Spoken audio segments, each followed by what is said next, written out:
بەڵێ بەڵێترێ لە تەوەرەکان و گفتوگۆکانمان بەردەوام دەبین. دیارە سێمین پێشەنگای نێودەوڵەتی کتێب لە سلێمانی خۆشبەختانە کراوەتەوە و تا 27 مانگ بەردەوامی هەیە.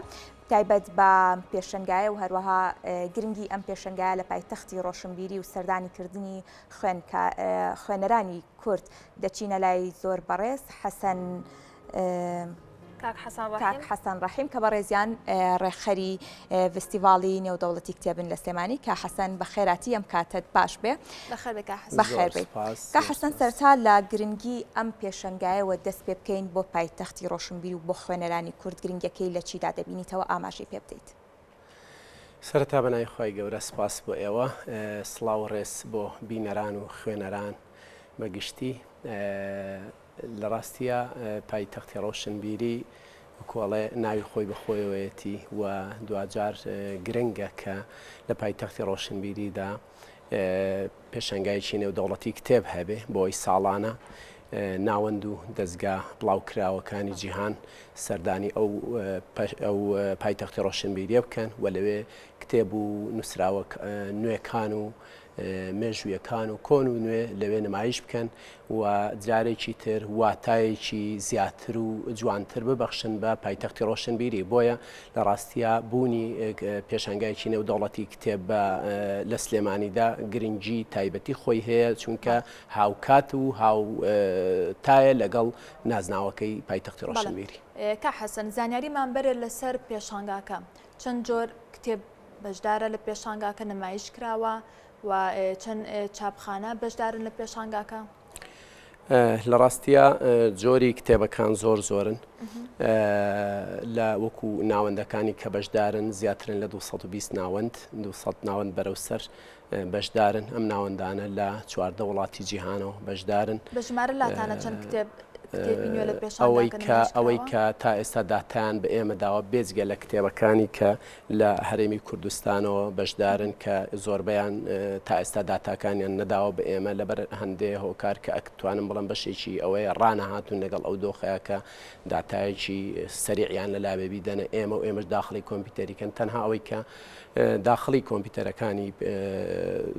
مؤسسەکەی ئێمە کراوە زیاترە لە 2 ملیۆن کتێب ئەوەی کە ئێستا لە پێشانگاکەیان نمایش کراوە و زیاترە لە نزیکی 9 ملیۆن سەرچاوی تێدایە. ئەمانە بۆ پایتەختی ڕۆشنبیری و بۆ خوێنەران جێی بایەخە و چەندین سێکتەری نووسین و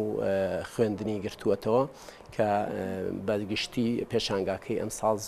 زۆر دەوڵەمەندترە بە سەرچاو چەند زمان نمایش کراوە کتێبی چەند زمان؟ ئەتوانین بڵین هەموو ئەو زمانانەی کە ئەمڕۆ لە جیهانە ئیش قسەیان پێ ئەکرێت و بەکار ئەهێنرن تیا بەشدارن وەکو زمانە زیندوەکانی ئینگلیزی، عەرەبی، کوردی، فارسی، تورکی واتە کۆری و هەندێک زمانی دیکەش. باشە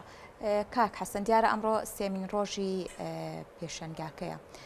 بەڕێوەچوونەکانی لەم دوو ڕۆژی ڕابردوودا چۆن بوون؟ ئاستی سەردانی کەران چۆن بوو؟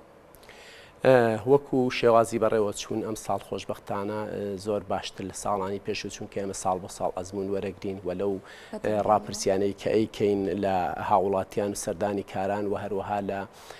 ناوەندەکانی کە بەشدارن ئێمە ئەزمون وەرەگرین و زیاتر خزمەت گوزاریەکان ساڵ بە ساڵ جیاوازیان هەیە و پێشکەشیەکەن وەکو بەڕێوەچینێکی زۆر باشتر و ئەم ساڵ خۆشبەختانە وەزارەتی بە چاودێری وەزارەتی ڕۆشنبیری و لاوانی حکوومەتی هەرێمی کوردستان بەڕێوە دەچێت و تەنانەت خۆیان لەوێ بە هەر سێ بەڕێوەبەرایەتیەکەی سلێمانی و هەولێر و دوهۆک بەشدارن و بەڕێوەبەرایەتی گشتی چاپ و بڵاوکراوە خۆیان لەوێ بەشدارن و بە بەردەوامی چاودێری بەڕێوەچوونەکەکەن. وەکو بەشی دووەمی پرسیارەکەت عەفوەن باسم لەوە کرد ئاستی سەردانیکردنی ئاستی سەردانیکردن بەڕاستی ئێمە خۆمان چاوەڕوانی ئەوەمان نەئەکرد کە هاوڵاتیانی شاری سلێمانی لەم بارودۆخی ئابووریە کە واقع هەیە لە هەرێمی کوردستانە بەو شێوەیە سەردانی پێشانگاکە بکرێت لە ئاستێکی زۆر باشدایە، ینی وێڕای ئەوەی ڕۆژەکانی یەکەمیەتی و ڕۆژەکانی سەرەتایەتی بەڵام لە ئاستێکی زۆر باشە. تەنانەت دوێنێ ئەو داتایانەی کە ئێمە لە ڕێی داتا ئەلکترۆنیەکان و هەروەها ئەو ناونووسینانەی کە تیمەکانی ئێمە ئەیکەن ڕێژە وەرگرتنانەی ئەیکەن زیاتر لە 18,000 کەس سەردانی پێشانگاکەی کردووە. بەڵێ کا حەسەن ئێمە ئەزانین بەهۆی بەرەو پێشچوونی تەکنۆلۆژیا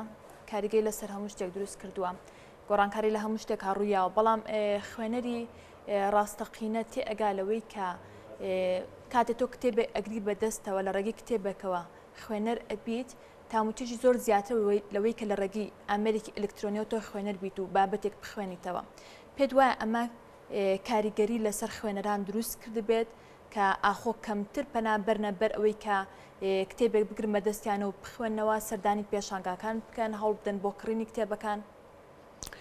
من وازانم هەر شتێک سەرەتا کە دێتە ناو قەومێکەوە یا شارێکەوە یا وڵاتێکەوە یا ناو مستەمەعێک بە گشتی مستەمەعەوە سەرەتا پێشوازیەکی گەرمی لێ ئەکرێت چونکە وا ئەزانرێ هەموو خواستەکانی تیا دەستەبەر ئەکرێت و تیابەدی دێت بۆیە لاوانی ئێمە خوێنەرانی ئێمە بە گشتی ئەوانەی کە لە سوسیال میدیا داخلی سوسیال میدیا و داخلی تەکنۆلۆژیا بوون وان زانی کە ئیتر لەوێەوە هەموو شتێک ئەکرێت دەستەبەر بکرێ بۆیە ماوەیەکی زۆر ڕویان کردە ئەو تەکنۆلۆژیای سەردەم و وازیان لە خوێندنەوە هێنا بەڵام دوجار زانیان کە ئەمە ئیکتیفای ڕۆحی عەقلی علمی ئەم جیلە ناکە ئەم خوێنەران ناکە بۆیە وە ئەزانم جارێکی تر خوێندکارە خوێنەرانی ئێمە بەوە گەیشتون کە ئەبێ بگەڕێنەوە بۆ لای کتێب چونکە کتێب ئەو بەهرەیە یا ئەو نووسینەیە یا ئەو مێژوەیە کە هەرگیز ناکرێت لە یاد بکرێ و هەرگیز ناکرێت نادیدە بگیرێ و تەنها کتێبە کە ئەتوانێ مێژوو وەکو خۆی بگەێنێت بە جیلەکانی دوای خۆی بۆیە بەڵێ خۆشبەختانەوە ئەزانم جارێکی تر خەڵک ڕووی کردوتەوە کتێب خوێندنەوە و جارێکی تر نووسین ڕۆڵی خۆی بۆ گەڕاوەتەوە. بەڵێ کە حەسەن دیارە پێشتر بە ئاماژت بۆدا کە هەرچەنە سەرەتاکانی پێشەنگەی کتێبە لە سلێمانی بەڵام خوێنەرێکی زۆر ڕووی لەوێ کردووە نرخی کتێبەکان تا چەندە هاوکاتە لەگەڵ ئەم بارودۆخە ئەم قەیرانە لە بەرەوەی خوێنەر لە ڕێگەی ئەم پێشەنگەوە بتوانێت ئەو کتێبەی خواستێتی بە نرخێکی گونجاو دەستی بخات.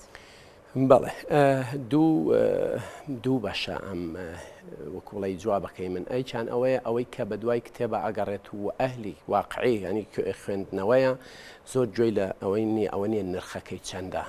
ئەوەی کە بۆی مهمە ئەو کتێب و سەرچاوی ئەوێ دەستی بکەوێت بۆیە ئێمە ئەگەر گەنجێتی یاخود با بڵێم سەردەمی لاوی خۆمن بیر بکەوێتەوە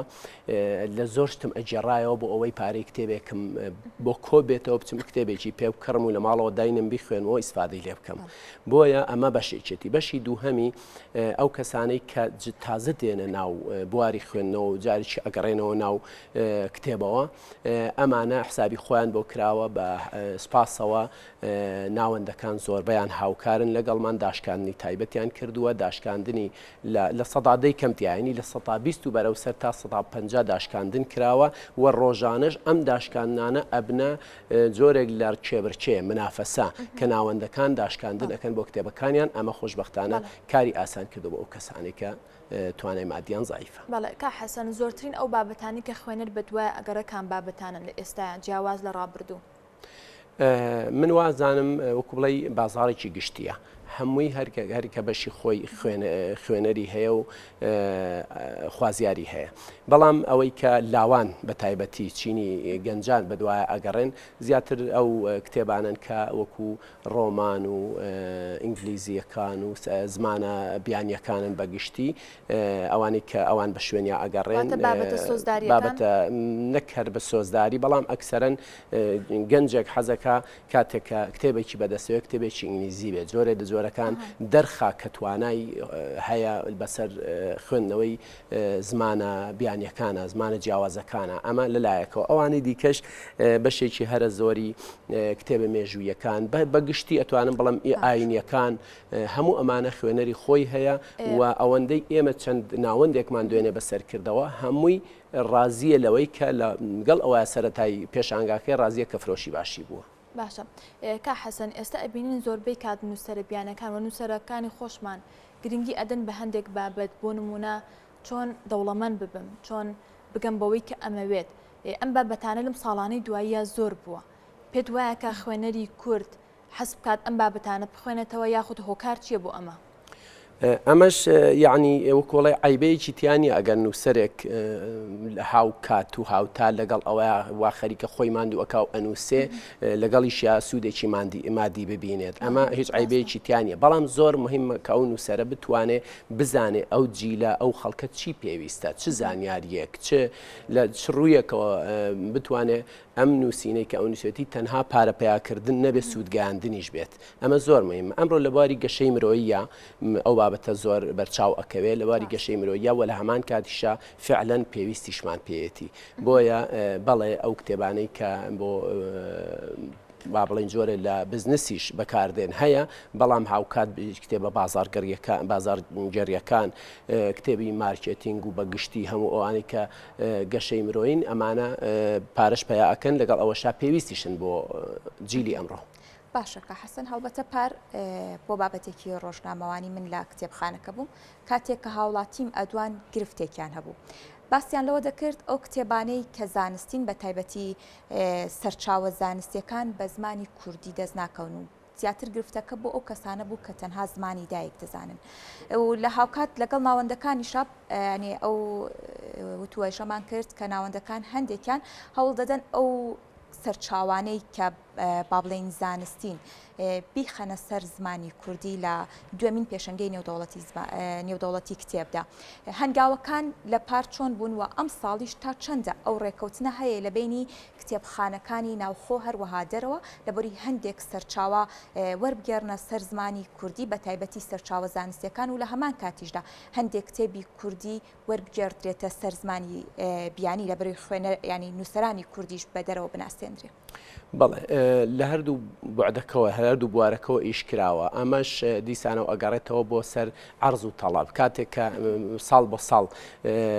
ناوەندەکان گوێ ئەگرن بۆ مشتریەکانیان گوێ ئەگرن بۆ خوێنەرەکانیان گوێ ئەگرن بۆ ئەو کەسانی سەردانیان ئەکەن خوازیاری چین بۆ ساڵی داهاتوو ئیشی لەسەرەکەن ئەزانن کە تەڵەب لەسەر چی هەیە ئەوانی بۆ ساڵی داهاتوو ئەوە عەرزەکەن ئەوە نمایشەکەن ئیشی لەسەر ئەکرێ بە هەردوو وارەکەیە هەم کوردی بۆ سەر زمانەکانی دیکە زۆر بەچڕی ئێستا ئیشی لەسەر ئەکرێت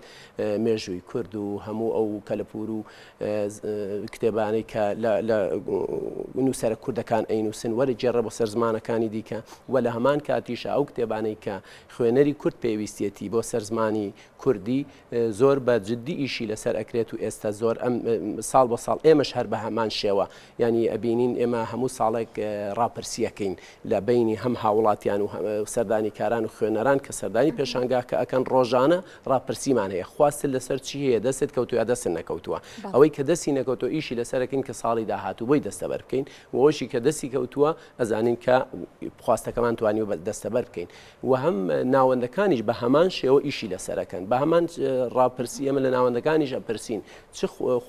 چ خواستێک هەبووە کە تۆ بۆ دەستەبەر نەکراوە ئێمە لەو بە هەردوو لامان خەریکی ئەوەین کە ساڵانە ئەم پێشانگای کتێبە دەوڵەمەندترکەین بە سەرچاوە و بە دەستەبەرکردنی خواستی خوێنەرانی کتێب. بەڵێ کا حەسەن جیاواز لە گرنگی ناوەڕۆک و هەروە زمانی نووسینی کتێب کواڵەتی کتێبەکە ئەوەی کە کتێبەکەی پێچاپ ئەکرێ پەڕەکانی بەرگەکەی تا چەند ئەم کتێبە بمێنێتەوە پارێزرا و بێت ئەمەش گرنگی خۆی هەیە چاپخانەکان نووسەرەکان تا چەند گرنگی بەمەیەن. ئێستا بە گشتی بازاری کێبەرچێ و منافەسەیە ئەمە ناچارن گرنگی پێ بدەن چونکە خوێنەریش حەزەکە ئەو پارەی ئەیدا بە کتێبەکەش بەدەستیەوە بمێنێتەوە زوو نەپەرتوکیانی نەبێت بەڵێ بە دڵنیاییەوە و تا کتێب تاریخە ئەمێنێتەوە بۆیە ئەوانیش ئیش لەسەر ئەوە ئەکەن زۆربەی ئێستا لەو مادە و کاغەزە سوود وەرئەگژیرێکە لەم ڕۆیە باوە وایە خود لەم ڕۆیە بە پێشکەوتوترین تەکنەلۆژیا بەرهەمهێنراوە و تەنانەت ئەو کتێبانەی کە جەڵدەکانیان قورسە ینی بە جۆرە لە جۆرەکان ئەمانە ئێستا لە پەڕێک ئیسفادە ئەکرێت خوێنەر ماندوو ناکات بەدەستەوە و ئەزانی شتێکی هیچ شت بەدەستەوە نیە شتێکی سووک و بەدڵنیایەوە بەهۆی ئەوەی کە بازارێکی ئازادە وە چێبەرچی ئازادەتیایە چێ خزمەت گوزاریەکەی چاپەکەی باشتر بێ و سەردەمیانەتر بێ و پێشکەوتوتر بێ ئەوە بازاری زیاترە بۆیە ناچارن کە بەرەو ئەو ئاراستەیە بڕۆن و هەمویان لەو ئاراستە ئیشە. باشە کە حەسەن جیاواز لە نمایشکردنی کتێبەکان لە سێمین فستیڤاڵی کتێبدا چ بابەتێکی تر وەک سیمینار وەکو کۆڕ لە پێشەنگەکەتا هەیە. بەڵێ ڕۆژانە واتە هەموو ڕۆژەکان بێزگە لە ڕۆژی یەکەم کە تەنها مەراسیمی کردنەوەی پێشانگاکە و کۆمەڵی وتاری بەرپرسان و لایەنە پەیوەندیدارەکانی تیا پێشکەش کرا و لەلایەن ڕاگەیاندنی پێشانگاوە تیمێکی هوەری سرودێکی زۆر جوانیان بە کتێبدا خوێندەوە. بێزگە لەوە ڕۆژانە هەموو ڕۆژێک سیمیناری تێدایە، هەموو ڕۆژێک لەلایەن ڕۆشنبیران و هونەرمەندان و شاعیرانەوە سیمینار و کۆڕی تایبەتی تێدایە و ئەو بابەتانە هەموو ڕۆژێک هەیە و سعاتەکان هەمووی دیاری کراوە پڕکراوەتەوە. باشەکە حەسەن ئەمانوێت بۆ بینەرانمان ڕوون بێت دیارە لە چەند وێزگەیەک پاس دابین کراوە بۆ ئەوەی هەر هاوڵاتیەک ویستی سەردانی پێشەنگەکە بکات بێوێ لە ڕێگەی ئەو پاسانەوە سەردان بکات. وێزگەکان لە چەند شوێنن؟ وێزگەکان لە فلکەی ئاسکەکە بە مانا ئەگەر بڵین لە سەروی باخی گشتیەوە لە گەراجی پاسەکانی تاسل و جەدابین کراوە، زیاتر لە 30 پاسی و 1 پاس دابین کراوە. ئەم پاسانە بە ئەوی هاوڵاتی چونکە ئێستا بەهۆی بەرزبوونەوەی نرخی بنزین تەکسی بە 7-8 دینار خەڵگەگەیەنێتە ئەوێ بۆیە ئێمە لەگەڵ ئەم پاسانە تەنسیقێکمان کردووە کە هاوڵاتیان لە فلکەی ئاسکەکەەوە و لە پارکی لە بەردەم باخی گشتیەوە و لە سەهۆڵەکە و لە بەردەم کەمپی ئەو زانکۆی سلێمانیەوە بتوانن خوێنەران و خوازیارانی کتێب بگەێنە پێشانگای نێودەوڵەتی سلێمانی بە نرخێکی زۆر ڕەمزی و کەم کە زیاتر نییە لە 750 دینار. کە حەسەن ڕەحیم ڕێخەری سێمی پێشانگای نێودەوڵەتی کتێب لە سلێمانی زۆر سوپاس بۆ ئامادەبوون دووبارە بەخێر. زۆر سپاس بەڵێترێ